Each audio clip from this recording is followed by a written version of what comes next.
왜 이렇게 극단적인 기후 변화가 일어나고 있는지 바삭한 초대석에서 이분 모시고 얘기 나누겠습니다. 이화여대 기후에너지 시스템공학과 최용상 교수님 모시고 말씀 나눠볼게요. 어서 오세요, 교수님. 안녕하세요. 네, 안녕하세요.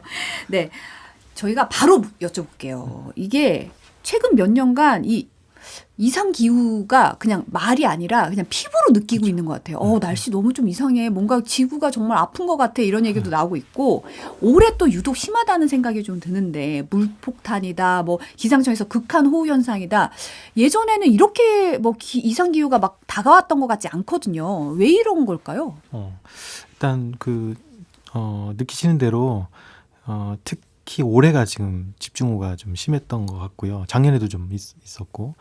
근데 이제 통계를 보면은 이제 예전에 한 70년대에 비해서 지금 확실히 집중호우가 커진 상태예요. 예. 네. 근데 이제 이 원인이 어차피 비는 이제 그 원인이 이제 두 가지가 있는데 하나는 이제 비가 이제 굉장히 그 평평한 구름에서 내리는 게 살짝 내리는 비가 있고 네. 지금처럼 이제 갑자기 확 쏟아지는 비가 있는데 그렇죠. 종류가 두 개가 있어요. 네.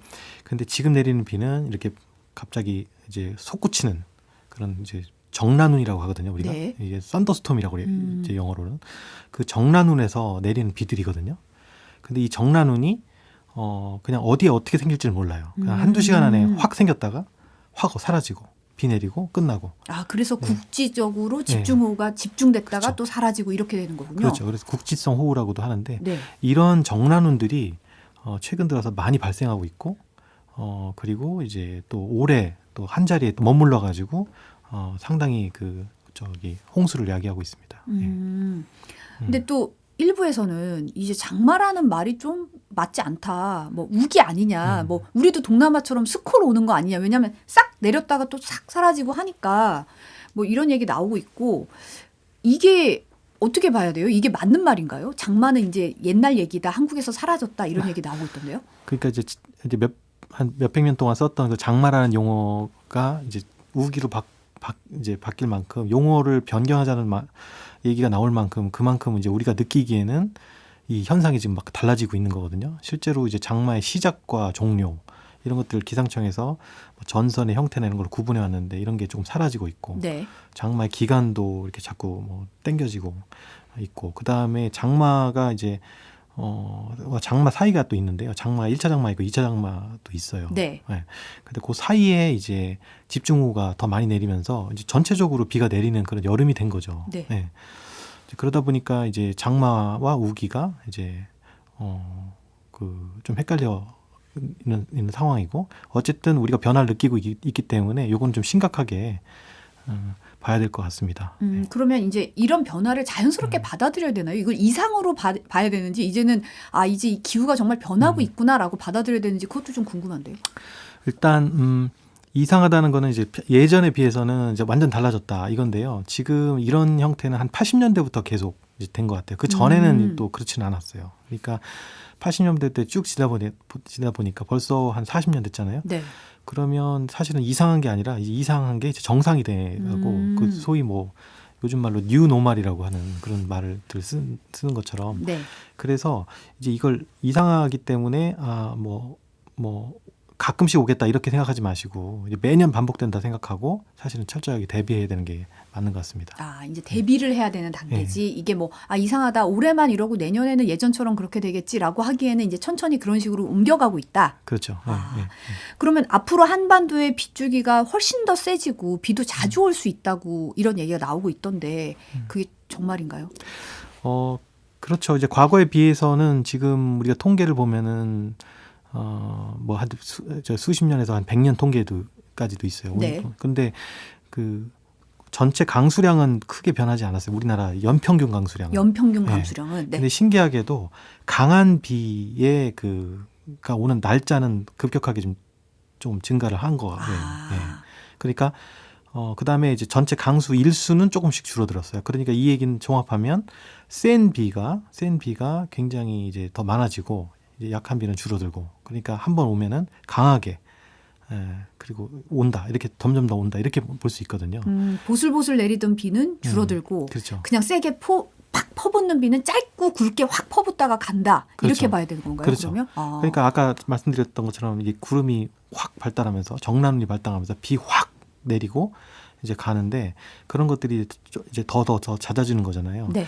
근데 이제 앞으로 전망을 좀 궁금해하는데 사람들이 사실 이제 장기적인 추세로 봤을 때는 아마도 개연성이 있죠. 이제 우리가 이제 탄소 배출을 해서 온난화가 진행됐고 장기적으로 이제 그게 온난화 때문이다라고 볼 수는 있을 것 같아요. 왜냐하면 자연 변동이었으면 그게 벌써 한 10년 단위로 늘어났다가 줄어들었다가 늘어났다 줄어들었을 텐데 지금은 한 80년대서부터 확 늘어나서 지금 계속 조금씩 늘어나는 상황이거든요. 네. 근데 다만 희망은 뭐냐면 그게 계속 쭉 기하급수적으로 증가하는 건 아니고 70년대까지는 좀 집중호우가 별로 없었다가 80년대 이후로 확 증가했다가 지금은 약간 정체된 상황이에요. 그래서 제 생각에는 네.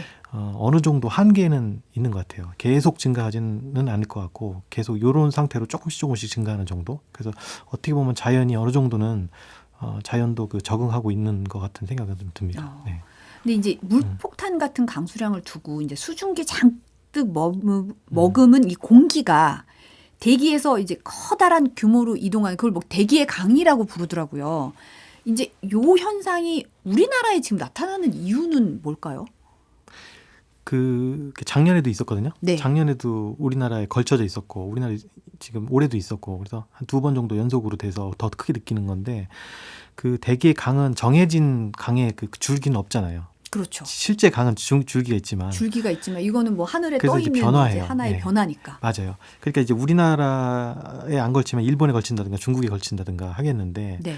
올해 이제 걸친 거는 그 특별히 원인을 찾기보다는 그래도 좀 뭔가 자연의 변동성 상에서 어떻게 보면 좀 운이 나쁘게 지금 겹쳐져 있는 게 아닌가 이런 생각을 하고 있고요. 보통 대기의 강은 그 대륙과 해안이 만나는 그 경계선에 있어요. 네. 그러니까 우리나라도 그렇잖아요. 네. 전 세계적으로 좀 그렇고요. 네. 그래서 요거는 이제 뭐 대기 강은 어디 물러갔다가도 다시 찾아올 수도 있고요. 네. 네, 그렇게 생각하시면 될 것 같습니다. 특별히 원인을 찾기보다는 이거는 흐름이기 때문에 네. 봐야 된다. 네네. 근데 사실 한반도뿐만 아니라 지금 비뿐만이 아니고 세계 곳곳이 이런 이상기후 현상으로 몸살을 앓고 있는데 저희가 뉴스 영상 잠깐 준비했으니까 뉴스 영상 보고 얘기 나누실게요. 네. 범람한 강물에 사원이 물에 잠기고 다리가 끊겼습니다.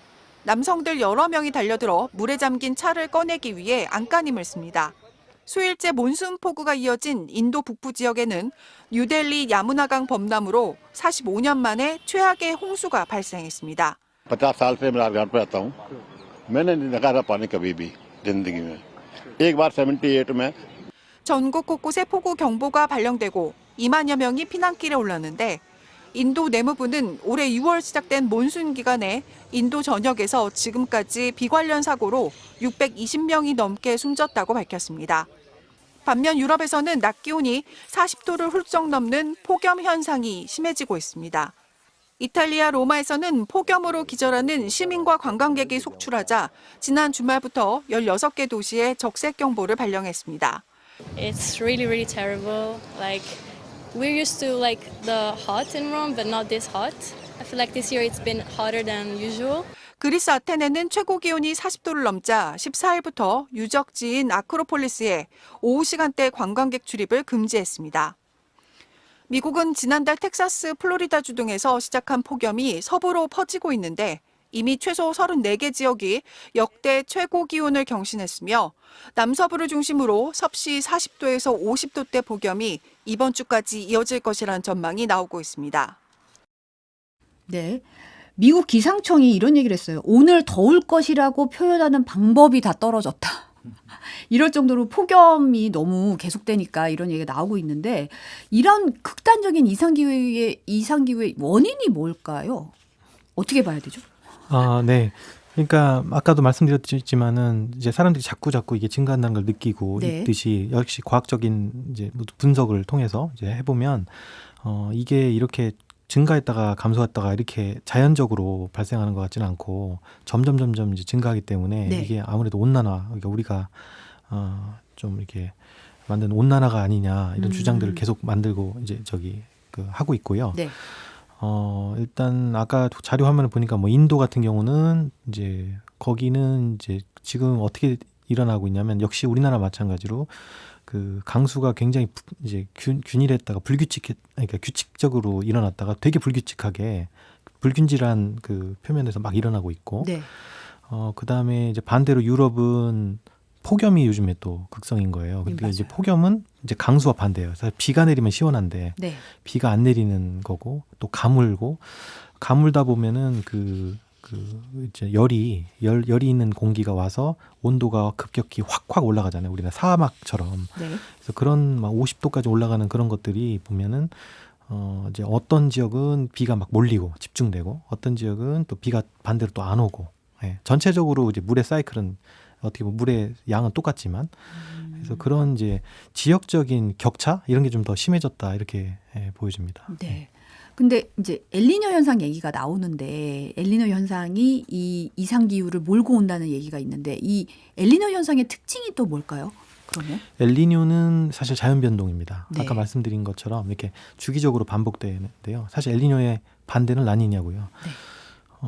그 많은 사람들이 이제 많이 들으셨다시피 엘니뇨는 이제 그 남아메리카 페루, 칠레 앞바다가에서 그 아주 찬 공기가 이제 용승이라고 하거든요. 네. 이제 표면으로 올라오고 있는데 어떤 알 수 없는 원인, 자연적인 원인이에요. 그래서 원인에 의해서 그게 차단되고 해수면 온도가 급격히 뜨거워지는 그런 현상이에요.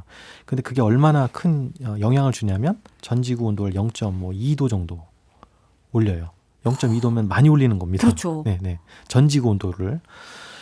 그렇게 됐을 때 이제 엘니뇨가 아마 전체 적도, 그러니까 열대 지방은 전부 영향을 주고요. 엘니뇨 해와 엘니뇨 해가 아닌 해는 완전 다르거든요. 또. 네. 그래서 그 엘니뇨가 일어나면은 보통 그 강수 때 아까 막 이제 정난운 이런 것들이 이제 동태평양 쪽으로 쏠려요. 이제 그러면서 저쪽 반대쪽인 동남아시아 쪽은 완전 건조해지고 건조해지고. 그리고 엘니뇨니까 이제 따뜻해지죠. 네. 그건 이제 아프리카 남부도 똑같아요. 그리고 이제 겨울에 네. 그렇고요. 우리나라도 겨울철이 좀 따뜻한 그렇죠. 경향이 있고요. 네. 여름철은 엘니뇨 때는 이제 조금 선선하다는 분석이 좀 있는데 그거는 약간 통계적으로는 좀 아직은 유의하지 않은 상황이고요. 아, 통계적으로 정확하게 네. 밝혀진 연관성은 아직까지 나오지 않은 네, 우리나라는. 상황이고 우리나라는. 예. 근데 지금 아까도 라니냐 얘기 잠깐 하셨는데 일각에선 라니냐의 시대는 이제 끝났고 엘니뇨가 왔다. 뭐 네. 슈퍼 엘니뇨가 온다. 네, 뭐 네. 이러는데 그럼 이 둘의 차이는 어떻게 봐야 되는 거예요? 그러니까 엘니뇨의 반대가 라니냐거든요. 그러니까 이제 어떤 그러니까 우리가 영어로 오슬레이션이라고 해요. 진동이라고 해요. 그래서 엘니뇨가 오고 그다음 라니냐가 오고 작년에 라니냐였잖아요. 그래서 라니냐가 왔다가 엘니뇨가 갔다가 다시 라니냐 왔다가 엘니뇨 갔다가. 그래서 이런 것들은 두 개는 이제 짝이에요. 짝꿍이에요. 그래서 엘니뇨가 있으면 라니냐가 있고 라니냐가 있으면 엘니뇨. 그래서 자연은 항상 이렇게 한번 올라갔다가 내려가고 내려갔다 네. 올라가는 회복성도 있거든요. 네. 예. 그래서 그런 관점에서 라니냐는 엘니뇨의 짝이다 이렇게 생각하시면 되고 현상도 네. 라니냐 때는 엘니뇨 때는 이게 겨울철이 따뜻했는데 라니냐 때는 겨울철이 추워요. 그런 이제 우리나라의 상관관계가 미약하지만 좀 있고 네. 대부분 열대지방, 특히 이제 저개발 국가에 큰 영향을 주는 그런 이제 자연 변동입니다. 온난화랑 합쳐지면 네. 이제 온난화로 온도는 계속 경향이 쭉 올라가잖아요. 올라가죠. 네. 그런데 이제 엘니뇨 해는 더 올라갈 거 아닙니까? 그렇죠. 아까 플러스 네. 0.2도. 네. 예. 그래서 이제 더 영향이 더 있어지는 거고요. 라니냐는 온난화를 좀 보상하고요. 아, 라니냐가 있을 때는 온난화가 조금 떨어뜨리는 효과가 그렇죠. 있고. 예, 예. 그러면 이 원인도 지구 온난화랑 연관이 있는 거예요? 아니요, 아까 말씀드렸듯이 원인은 두 개가 있고요. 온난화는 아무래도 우리의 우리가 배출한 이제 이산화탄소나 이제 메탄가스일 거고, 그러면 이건 경향성은 없죠. 네. 그죠? 계속 증가를 했기 때문에 그게 원인이고, 엘니뇨와 라니냐는 그냥 자연적으로 생기는 우리 그 몸의 뭐 심장 박동이나 맥박과 같은 그런 그냥 자연 변동이다 이렇게 생각하시면 되겠습니다. 특별한 원인은 없습니다. 예. 근데 지구 온도 상승하면 뭐 2도 상승하면 해수면은 더 올라가고 빙하 녹고 해서 뭐 또 대다수의 해안 도시 사라진다. 예전에 뭐 시뮬레이션 해보면 부산도 뭐 어떻게 영향을 받는다 이런 것도 좀 있었잖아요. 네. 이건 그럼 현재 진행형이라고 봐야 되나요? 다시 이제 그 온난화로 돌아가서 네. 물론 엘니뇨 때는 온난화가 더 심화되긴 하겠지만 그 온난화와 그 해수면 상승 간의 관계는 매우 뚜렷하죠. 네. 그 이제 해수면은 사실은 그 열적으로 팽창하기 때문에 특히 이제 해안선을 따라서 쭉 이제 그 수위가 올라가는데 그 정도는 사실은 조금씩 더 속도가 빨라진다고 합니다. 그런데 뭐 알려진 것처럼 막 몇 미터, 막 7, 8미터가 막 올라가는 그 정도는 아닌 거고요. 네. 지난 30년 정도 관측을 해보면 한 9cm, 그러니까 전 세계적으로 한 10cm 정도 10cm 정도 올라갔고요. 네. 우리나라도 한 9cm, 9.5cm 올라갔거든요. 네. 네, 그래서 우리나라가 전세 평균 비슷한데 이 연안마다 그 해수면 상승이 이렇게 더 증가하는 그런 연안의 구조가 있어요. 그런 데는 좀 더 올라가고요. 그러면 지난 30년간 10cm였기 때문에 30년간 이제 올라간 온도를 이제 곱해가지고 한 2도, 지구 온도 2도 정도 증가했을 때 얼마냐? 그러면 지난 30년간 0.5도 증가했으니까 4배니까 한 40cm 증가한다고 보시면 40cm. 돼요. 예, 예. 그것만 해도 굉장히 또 올라가긴 올라가는 거네요. 뭐 아주 몇 미터 이 정도는 아니더라도. 맞아요. 저희가 이제 보다 보면 태평양 도서국가 같은데 이제 우리가 여행 하다 보면 네. 거기에 이제 문화들 자체가 해안가에 집을 짓고 또 해안가에 더 가까이 있을수록 좀 더 이제 어떻게 보면 가격이 비싸죠. 가격도 비싸잖아요. 예. 사실 그런 데가 위험하죠. 음. 예. 40cm가 이제 올라가면 10년 후에는 거기에 잠긴다고 보시면 되니까. 예. 그럴 수도 있겠네요. 네. 근데 이제 기후 변화로 인해서 이제 당장 20년, 50년, 70년 뭐 우리 아이들의 세대는 어떻게 변할까, 어떤 상황이 될까 이런 얘기가 좀 나오거든요. 교수님 어떻게 보고 계세요? 네, 저는 물론 이제 제 생각보다도 저희가 이제 기후 학자들이 여기 자주 인용하는 IPCC라는 UN 보고서가 있는데 네. UN 보고서에는 1.5도가 증가했을 때 좀 굉장히 우리 인류가 이제 위협을 느끼고 2도 올라갔을 때는 더 위협을 느낀다. 그래서 1.5도와 2도를 지켜라 이런 이제 국제적인 어떤 기준은 마련되어 있고요. 네. 지금까지 한 1.1도 올라갔으니까 얼마 안 남았거든요. 그래서 그렇게 됐을 때는 뭐 생태계 뭐 생물 다양성 많이 줄어들고 멸종 위기종이 다 죽고요. 그러면 이제 또 식량에 대한 위기도 있을 거고 공급망이 다 달라지니까 경제적인 이제 파급 효과도 이제 커지겠죠. 그거고요. 근데 제 개인적인 의견은 이제 그럼에도 불구하고 이게 뭐 인간 사회가 뭐 굉장히 붕괴되거나 아니면 어디 뭐 난민이 막 엄청나게 발생해서 그렇게 될 것 같지는 않다는 희망은 갖고 있습니다. 그 희망. 정도까지는 아니고 그 정도까지는 아니고. 어차피 인류가 노력해서 지금 에너지 전환으로 가고 있고 네. 탄소도 이제 어느 정도 증가하다 보면은 이게 탄소의 그 에너지 포집 능력이라는 게 한계가 있어가지고 온난화가 막 더 이제 막 진행되지는 않고 조금 완화되는 그런 수준이 될 거로 저는 보고요. 네. 그만큼 자연도 회복성이 있기 때문에 하여튼 우리가 인류가 노력을 한다면 그런 막 어마어마한 막 그 비극적인 그런 이제 결론은 안 날 거라고 저는 믿고 있습니다. 되게 희망적인 얘기가 나오는데 네. 그러면은 이제 네. 현재 상황에서 우리가 어떻게 대응해야 되나 이런 고민이 좀 있잖아요. 지금도 희망은 있지만 우리가 어쨌든 노력은 해야 될 테니까 네, 어떤 노력이 필요할까요? 사실 두 가지 이제 투 트랙으로 이제 노력을 하고 있습니다. 그러니까 정부도 그렇고 기업도 그렇고 지금 하고 있는데 하나는 먼저 이제 온실가스를 줄이자 이겁니다. 네. 근데 이제 팬데믹을 우리가 지난 3년을 거치면서 온실가스를 측정해 보니까 팬데믹 때 온실가스가 줄어들 것 같이 생각이 되지 않습니까? 근데 그렇죠. 네. 근데 안 줄어들었어요. 예, 오. 계속 증가했어요.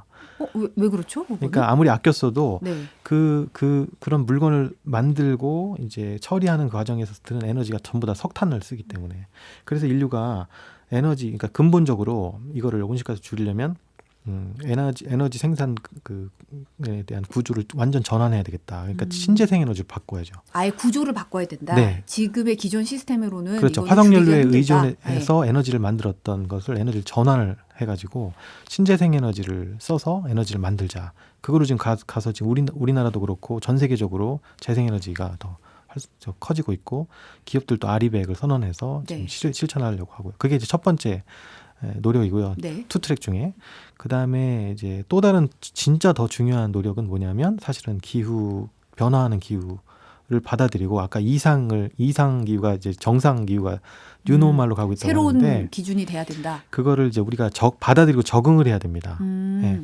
이게 뭐 온실가스를 줄인다고 해서 해결될 거야. 이거는 진짜 꿈 같은 얘기고요. 아, 과거로 다시 돌아가긴 힘들다. 네, 다 과거로 돌아가는 것은 온실가스가 과거로 돌아가야 되는데 지금은 온실가스가 더 이상 안 늘어나도록 노력하자 정도이잖아요. 억제하도록 노력하자. 그것도 정도지. 힘들 거고요. 이것도 사실 쉽지 맞아요. 않은 네. 과제이기 때문에. 그리고 목표가 2050년인데 될까? 사실은 미국, 중국의 이제 노력의 여부에 달려 있는 거고, 네. 그죠? 그 인도, 또 브라질 등이 참여해야 되는 거지 않습니까? 그리고 자연 자체가 이 관성이 있어가지고 온실가스를 이렇게 고정시킨다고 하더라도 적어도 수년에서 수십 년은 계속 지구 온도가 올라갈 전망이에요. 네. 이제 시뮬레이션에 의하면 그렇기 때문에 변화하는 지구 기후에 우리가 계속 적응하는 노력. 예를 들어서 지금 현재 이제 그 집중호우의 그 강수량, 그러니까 시간당 강수량 같은 게 과거에는 뭐 30mm, 뭐 50mm를 몇 번 올 걸 따져가지고 하수 처리도 하고 뭐 건물도 짓고 이렇게 하지 않습니까? 그렇죠. 네, 그 네. 기준을 이제 조금씩 상향시켜가면서 보완을 해야죠. 이제는 집중적으로 국지적으로 많이 내리는 비에 대해서 어쨌든 보완하고 여기에 대응해야 된다. 그렇습니다. 예. 그래서 저는 저는 이제 자연과학자라 지구 기후 변화를 연구하지만 사실은 기후 변화만큼 또 중요한 게 기후 변화에 노출되는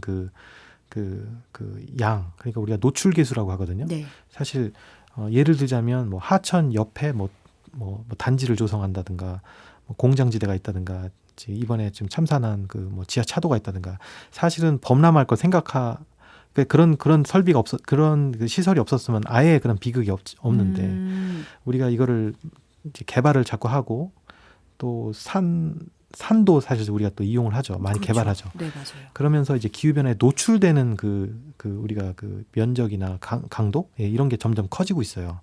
그러니까 기후가 안 변해도 사실은 노출되는 그 면적이 점점 커지고 양이 커지면 사실은 그게 위기거든요. 그래서 그 노출되는 걸 최대한 줄이고 또 이미 노출되어 있으면 기후 변화에 그러면 극한적인 어떤 이제 이상 기상을 생각을 해서 최대한 적응하고 또 저희 같은 이제 기상학자들은 예보를 잘 하려고 노력하잖아요. 네. 그러면 이 예보를 하면은 이게 적극적으로 주민들까지 전달이 돼야 될 것 같아요. 예. 이제 어쨌든 일어날 수 있는 이런 기후 변화고 이런 상황이 더 자주 일어날 수 있다는 걸 상정을 하고 네. 여기에 대한 대응 체계라든지 사회적으로 어떻게 하면 이런 그러니까 시스템을 좀 만들어야 된다. 이렇게 노출 좀 줄이고 이런 네. 걸 생각을 좀 해야 된다는 말씀이죠. 네. 그래서 가장 중요한 거는 사건이 일어나기 전에 제가 봤을 때는 해결하는 게 제일 중요하다고 그렇죠. 생각해요. 네. 그래서 개념적으로 콜롬비아 대학의 존 머터 교수가 쓴 재난 불평등이라는 책이 있는데요. 네. 그 책에 이제 읽고 제가 가장 크게 느낀 건 뭐냐면 우리는 이제 뉴스에 나오는 그 사건 사고 누가 몇 명이 죽었고 재산 피해가 어떻고 이런 거에 딱 꽂혀가지고 그것만이 위기라고 생각하잖아요. 근데 그렇게 되기까지에는 개연성이 있어요. 그래서 사건이 일어나기 전의 상황 그리고 끝난 다음에 트라우마까지 치유하는 그 전체가 사실 다 재난이거든요. 그렇죠. 네. 그래서 그 전체를 다 관리하는 그런 어떤 노력, 그런 이제 컨셉의 대전환 이런 게 좀 필요한 것 같아요. 네.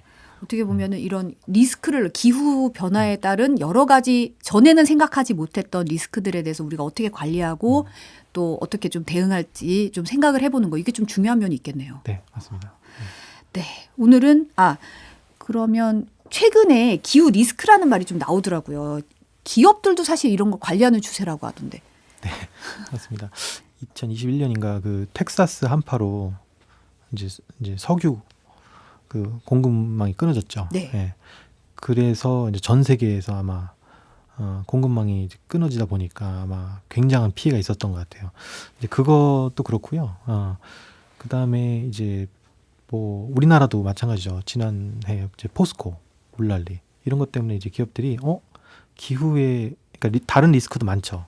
기존의 이제 어떤 경제적 이제 어떤 경영적 리스크도 있지만 기후도 하나의 큰 리스크 중에 하나겠구나를 느끼기 한 것 같아요. 네. 포스코는 굉장히 돈 많이 들여서 차단막을 엄청 많이 맞아요. 만들었더라고요. 네, 보니까. 네, 이번에 그렇죠. 네, 네.